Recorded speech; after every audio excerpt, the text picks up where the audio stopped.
আসসালামু আলাইকুম। আলহামদুলিল্লাহ, অবশেষে আমরা আমাদের পুকুরে আজকে মাছ ছেড়ে দিলাম। যদিও আমাদের পুকুর এখনও পরিপূর্ণভাবে প্রস্তুত করা হয় নাই। এর কারণ হচ্ছে পুকুর প্রস্তুতের ক্ষেত্রে মিনিমাম 6 থেকে 7 দিন সময় লাগে। প্রথমে চুন প্রয়োগ, তারপরে সার প্রয়োগ, এভাবে পানির কালার ঠিক করা, তারপরে হচ্ছে মাছ ছাড়া। এই কাজগুলি আমরা করতে পারিনি। এর কারণ হচ্ছে যিনি আমাদেরকে মাছ দিবেন ওই ভাই আমাকে গতকালকে রাত্রে ফোন দিয়েছিলেন এবং বললেন যে ভাই, আমাদের এখান থেকে এক লোক 5 মণ পোনা মাছের অর্ডার দিয়েছেন এবং তিনি এই মাছগুলো নেবেন। এই সাথে যদি আপনি আপনার মাছগুলো নিয়ে যান তাহলে আমাদের খরচটা একটু কম পড়ে, অর্থাৎ ওনাদের খরচ কম পড়বে। এই জন্য উনি আমাকে বলেছিলেন যে আপনি যদি ওনার সাথে নেন আমাদের জন্য ভালো হয়। তো সকাল সকাল আমি আমাদের পুকুরের পানিটা একটু পরীক্ষা করতেছিলাম, যেহেতু পুকুরে চুন দেওয়া হয়েছে, সার প্রয়োগ করা হয় নাই। একটু দেখার চেষ্টা করতেছিলাম যে পুকুরে কোনো ধরনের খাবার তৈরি হয়েছে কিনা। তা মোটেও হয় নাই, গ্লাসের পানি একেবারে পরিষ্কার দেখা যাচ্ছিল। তো আমরা যাত্রাপথে এই পথ দিয়েই যাচ্ছিলাম, মূলত আমাদের বাড়ি থেকে এইটা একটু দূরে। তো আমরা একেবারে পুকুরের পাড়ে যখন চলে আসলাম, দেখলাম যে ওনারা যারা মূলত এই মাছগুলো নেবেন ওনারা পুকুর পাড়ে বসে আছেন এবং ওনাদের মাছগুলিকেই ধরা হচ্ছে এবং ধরে ওনাদেরকে বুঝাই দেওয়া হচ্ছে। এই মাছগুলোকে ওনারা একটা বিলে নিয়ে ছাড়বেন আর কি। বিল বলতে একটা খোলা জায়গায় ছাড়বেন এবং যেখানে প্রাকৃতিক খাদ্যের মাধ্যমে এই মাছগুলো বড় হবে। তো এই ভাই কিছু টাকি মাছ সংগ্রহ করতেছিলেন এখান থেকে, মানে এখানে অনেক ধরনের দেশি মাছও আছে কয়েকটা। তো সেইগুলো ওনারা সংগ্রহ করতেছিলেন, আমি দেখলাম। এবং এর পাশাপাশি এইখানে যে মাছগুলো আছে এই মাছগুলো সাইজ একটু ছোট। আপনাদেরকে আমি আগের ভিডিওতেও বলছি, আগে কয়েকটা ভিডিওতে বলা হয়েছে যে আমরা সাইজে একটু বড় মাছ নিব, ছোট মাছ আমরা নিব না। যেহেতু আমাদের পুকুরে হাঁসের চাষ হয় বা আমরা হাঁসও পালন করি, ছোট মাছ যদি আমরা নিই তাহলে এগুলো হাঁসে খেয়ে ফেলবে। তো বড় মাছগুলোকে সংগ্রহ করার মাঝামাঝি আমি কিছু শিং মাছ এখান থেকে দেখতে পেলাম, যে একেবারে পেটে ডিম পরিপূর্ণ কিছু শিং মাছ আছে। তো ওই ভাইয়ের বালতির মধ্যে আমি আমার শিং মাছগুলোকেও রাখার চেষ্টা করতেছিলাম যে এই শিং মাছগুলো আমি নিয়ে আমাদের পুকুরে ছাড়বো। তো ওনাদের কাজগুলো শেষ হওয়ার পরে মূলত ওনাদের কাজ হচ্ছে ওনাদের যে মাছগুলো আছে এগুলাকে একটা হাপারের মধ্যে রেখে দেওয়ার পরে তারপর ওনারা আমাদের মাছগুলো দিবেন। তো ওই ভাইয়ের সাথে অনেক কথা বললাম এবং উনি যেহেতু একজন মাছ চাষি, ওনার থেকে অনেক ধরনের অভিজ্ঞতা অর্জন করলাম। উনি একজন খুব ভালো মানুষ, ওনার সাথে কথা বলে যতটুকু বুঝলাম এবং আমাকে ভালো ভালো কিছু পরামর্শ উনি দিলেন। এরপরে আমরা দেখলাম যে ওনাদের যে মাছগুলো আছে এগুলো সাইজ একটু ছোট, ওনারা ছোট সাইজটাই নেবেন আর আমরা সাইজে নিব হচ্ছে 3টা 4টা বা 5টা এরকম কেজি।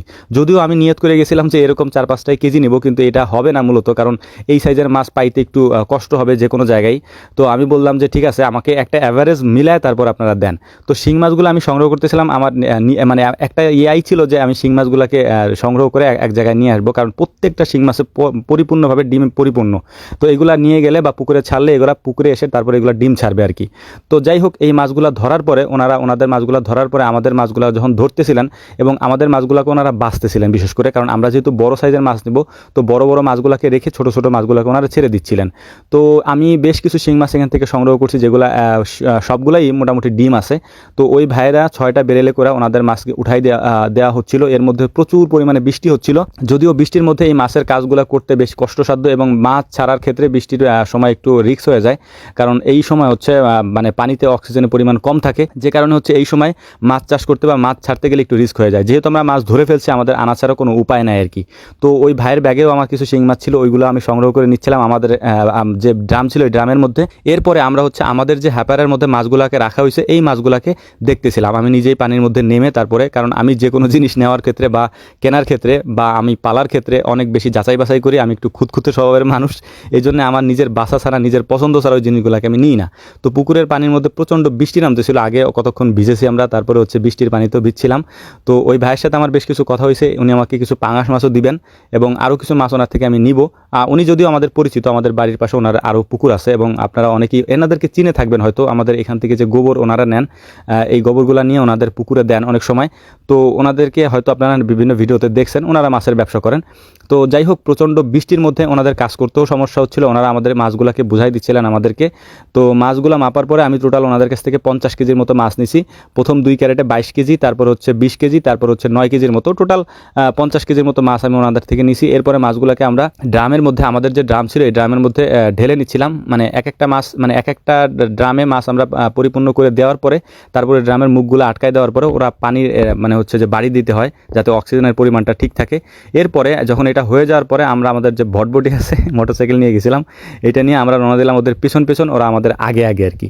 তো আমরা যাচ্ছিলাম হচ্ছে আমাদের বাড়ির দিকে, কারণ হচ্ছে মাছগুলোকে অতি দ্রুত হচ্ছে পানিতে ছাড়তে হবে, কারণ এই মাছগুলো 2বার ধরা হয়েছে। যেহেতু আগে একবার পুকুরে জাল টেনে তারপর ওনাদেরকে মাছ দেওয়া হয়েছে, দ্বিতীয়বার আমাদেরকে মাছ দেওয়া হয়েছে। অতএব এই মাছগুলোর একটু মানে কি বলে শারীরিক কন্ডিশন তেমন একটা ভালো না এই কারণে, যেহেতু 2বার ধরা হয়েছে। তো দ্রুত আমরা আমাদের বাড়িতে চলে আসছি। এখন এই মাছগুলোকে আমরা অভয়ারণ্যে ছেড়ে দিব। অভয়ারণ্য অরণ্য বলতে আমাদের পুকুরে ছেড়ে দিব। তো বাড়িতে আনার পরে দেখলাম যে না, মাছগুলো আলহামদুলিল্লাহ বেশ সুস্থ সবলই আছে, এখনো পর্যন্ত তেমন কিছু হয় নাই।